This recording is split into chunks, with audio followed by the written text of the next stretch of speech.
coming right there. All right, Tactical Rifleman Nation, Z's here. We're talking about more CQB stuff. I know you guys love close quarters battle. It applies to your home defense strategies, right? So I want you to have as many tools in your toolbox as you can fit in there. There's different ways to enter rooms, right? Depending on the situation, the context, right? If I'm in my house, I'm by myself, I'm not in a hurry to rush into anything. But that being said, it makes the surprise part of what I'm trying to do gain some surprise, speed, and violence of action against whoever the threat might be or whoever's in my house, right? To give me the upper hand, because essentially, strategically, the way they have it, they're in a room that I'm going into. I don't know what's going on in there yet. They kind of have the upper hand, especially if they know I'm coming, which I don't want to allow that if I can help it, right? So they have the ability to ambush me and set up in that room that I'm going into. And yeah, I can be very well trained and do everything in my power to give me more of a dog in that fight, but that's just the way CQB is. You're going into the unknown, relying on processing very quickly and being accurate, deciding is that a threat, is that not a threat, is there anything else going on in the room that I need to handle, right? There's a lot of stuff going on. So you're behind the power curve at all times, not to mention, again, we're scared. We're going into an ambush scenario, basically. So that being said, I don't like to go one man clear by going dynamic into a room like I did for a lot of my career, right?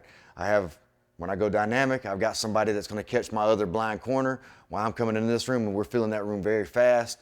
And we're also setting the conditions by giving them something to think about before we even come into that room. So without going into too many details, I'm not going to use dynamic entry. I'm going to go slow, cut the pie, see as much as I can before I commit myself to that room. So maybe I can hear some people talking in there. Maybe I can tell if there's 3 people. I'm not so quick to rush into a room, even if I got a gun, a nice big gun, if there's 3 people and I'm one person, right? I don't need that. So maybe I'll think twice about my strategy in entering that room. So get as much details as I can. That's not just seeing and hunting with my gun from the doorways into another room. That's also me listening. Anything that gives me some wherewithal, gives me information to make a decision and tell me what my priorities are or what I need to do. Do I need to wait a minute, wait for somebody to come to me? Whatever the case may be. Might even tell me the type of threat that's in there. If I hear a 10-year-old sounding little girl in there, I'm not as scared as if I hear a grown man telling another grown man, hey, grab that, right? So a lot of things that can happen in this doorway. Don't be in a hurry to go in there and present yourself to them. Keep the surprise on your side, because for all they know, you're not hunting them yet. Maybe it's just somebody opening the door, looking in there, and they're not ready to fight yet. I don't want to turn them into a fighting mindset sooner rather than later, right? Let me get the drop on them, and then when they're staring down this barrel, they'll have to think twice about trying to fight me or not, and I'll have what I consider as much upper hand as I can get. So the way we do this, say this is a center-fed room, meaning the doorway's in the center, it's just a box room, meaning doorway's in the center, wide corners to both sides of the doorway, and then the square all the way back, just a regular box-sized room, all right? That's about the hardest thing to clear, besides the L shapes when you have more dead space in the back, but this is the hardest to clear as far as deep corners. All right, so if I come up and approach the doorway, I like to do it by slicing certain angles, and they call it pies, right? So if that's a deep corner right there, I'm gonna be close to this wall. Notice how far I am off the door, not putting my barrel past the threshold and flagging myself, right? So I'm back here as far as I can, seeing as much as I can in that direction, right? Yes, I like a flashlight on the gun, and I think most people will agree that a flashlight is good to have, especially if you're clearing in low light conditions. And it's good to have it at any time because it might go from day to night or whatever. But I'm not in a hurry to use it in my house unless I absolutely need it, because that's also a way that they know somebody's hunting for them or somebody's looking for them at that point. So if I've got up here to this point, quiet as hell, as quiet as I can be, and I'm listening to them, they don't realize that I'm on to them, right? I don't want to let them know any sooner. So if I can see enough that way, I won't use my light. If I need to use my light because, hey, I'm not sure if there's a person there or not, do what you have to do. So that's just a consideration, but we call this the narrow angle right here. I'm narrow, right? I'll see as much as I can. Then I'm gonna go to about 45, and my foot, if you can see my feet, I've got a kickstand out to my side, so it's gonna help me square my body and hips up with my rifle as I slice this pie, right? I don't want to stand like this because it's easy to rock over, so I kind of put the kickstand down in the direction of movement. So it keeps me in an athletic stance and position, ready to absorb whatever, move forward, move backward, come back out of the way in case somebody comes at me through the doorway. So back up top, narrow angle, 45 angle. And for me, I've seen a lot of this room here. I can see the deep corners. Those are the easy corners. So I've cleared as much as I can to that corner. It's kind of deep, I can't see it. Now the 45 angle, the deep corner, I can see that, nothing to see there. Now I'm about to hit the 90-degree angle, meaning I'm basically right in the center of that doorway looking straight back into the room, and it's getting the biggest snapshot of that room at that point. Also, the most potential for somebody to see me. So I like to take that pretty fast, right? I've gotten to this 45 creeping. Once I'm committing to that 90, I'm coming to the 90 ready to go, right? Notice again, I've got standoff. I'm not inside the room yet. I'm getting as far wide as I can around this door so as not to bump into anything, not to give them ability to grab my rifle in case they're on to me, right? And also give me the best perspective or point of view from the angles that I'm taking. So I've got that 90, and now I'm gonna continue all the way around. It's probably 150, all the way to 180 degrees is where I'm gonna head to. So I'm here, back to this side, 45, and now back to that narrow angle. For this particular hallway, or this particular room, I'm in a corner right here. You notice that I can't really get back far off the door like I would like to, so I can just break this down off my shoulder so I'm not flagging my gun. And now I can kind of see into that room. Now, this one has a door. You can see there's hinges here. The door's already open. We'll get into how to handle a closed door here in a minute. I can look behind there with my flashlight. I've seen essentially everything. If there's nothing to see at this point, I feel safe, and it's a good enough situation to use my flashlight to see if there's any shadow, if there's anything through that little crack in the doorway that might tell me what's going on in there, or if there's anything, or give me information anyway. So yeah, you can't always see through those cracks in the doors and see behind them, but if it's there, I'm gonna utilize it. I just don't count on it, right? Once I've seen everything, now, what corner do I go to? So a square room, center fed like we talked about, they got deep corners. I've seen a lot. I've seen 80% of this room most likely, right? But I can't see all the way to that deep corner. Yeah, maybe a man or a woman couldn't hide back there, or maybe at least I would see their hands sticking out with a gun or something like that if there was somebody there, but I'm not counting on that, right? I wanna make sure. So, based off of the information I get at this doorway, once I've done my pieing and I've sectored off this whole clearing process, where do I think is the most likely place that somebody would be? So if I know my own house and I say, hey, I know I've got a end table over there in that corner, it's not possible for anybody to stand in that corner. But over here, I've got an open space that somebody could hide in. That's the corner I'm gonna go into first. So let's say it's the opposite. End table here, that's the open corner, that's the one I'm gonna go to. I'm gonna come in, I'm gonna check that one, right?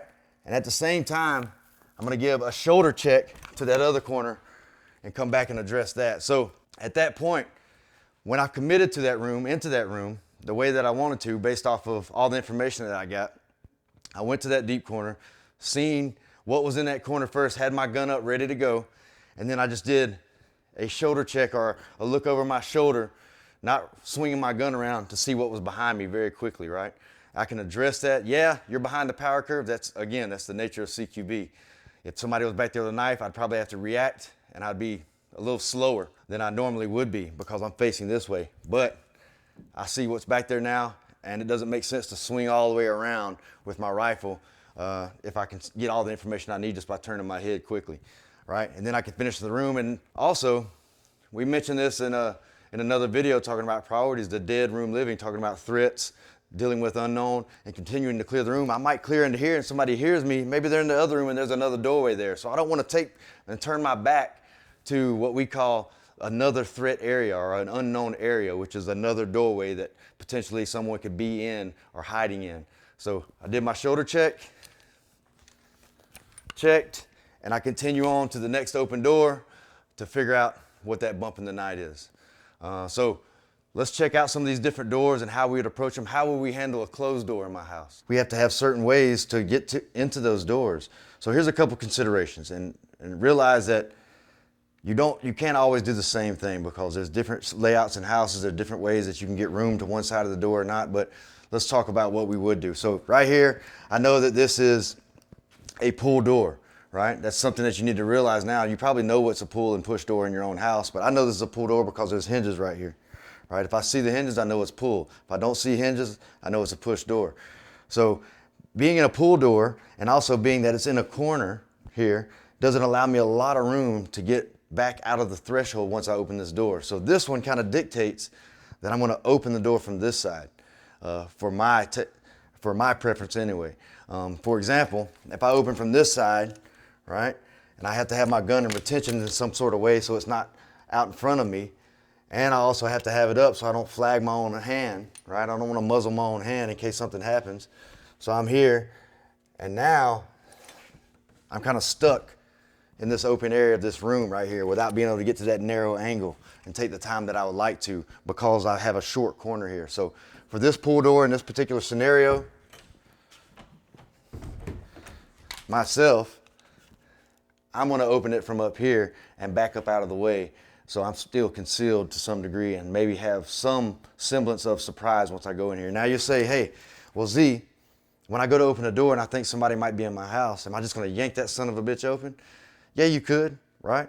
My experience and also what I know of human nature, if somebody yanks a door open and makes a loud noise, whether or not that person planned on being violent or not, they kind of know the jig is up. It's like, hey, we're becoming violent now. There's something clicked in them that they need to get aggressive potentially, right? I don't want to give them that. I want to leave some room for confusion in their head.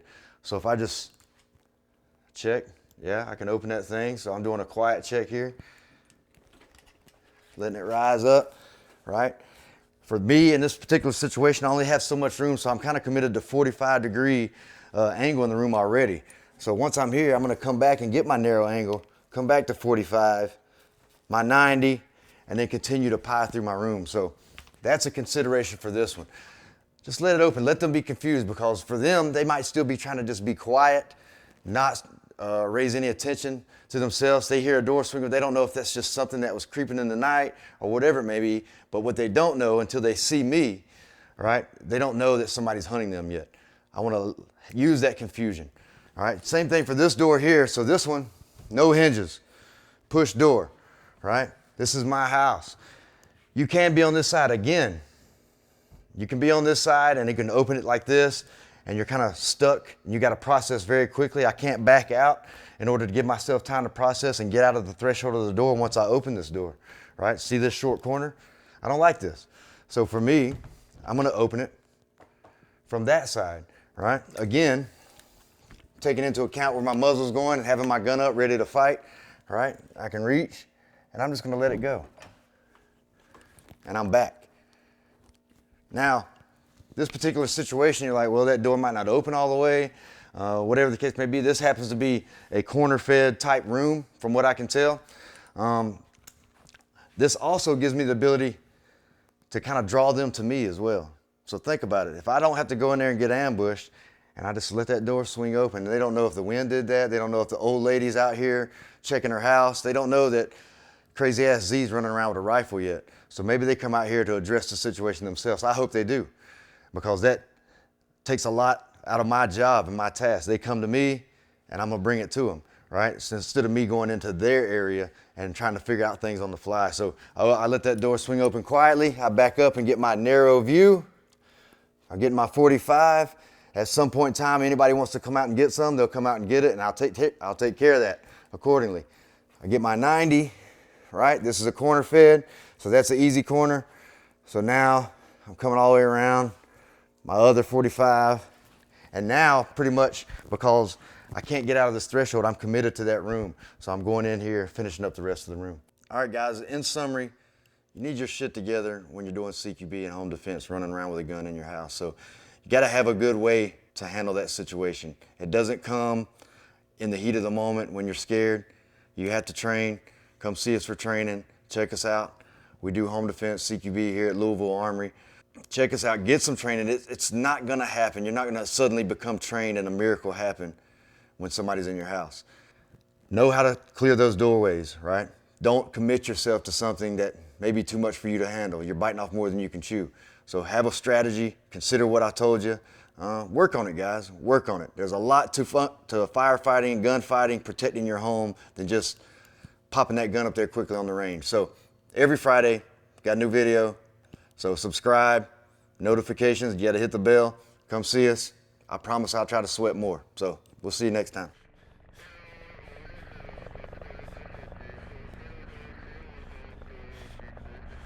If you like this video, make sure to like, comment, and subscribe. Also, make sure you follow us on Facebook, Instagram, and Twitter so you don't miss out on anything.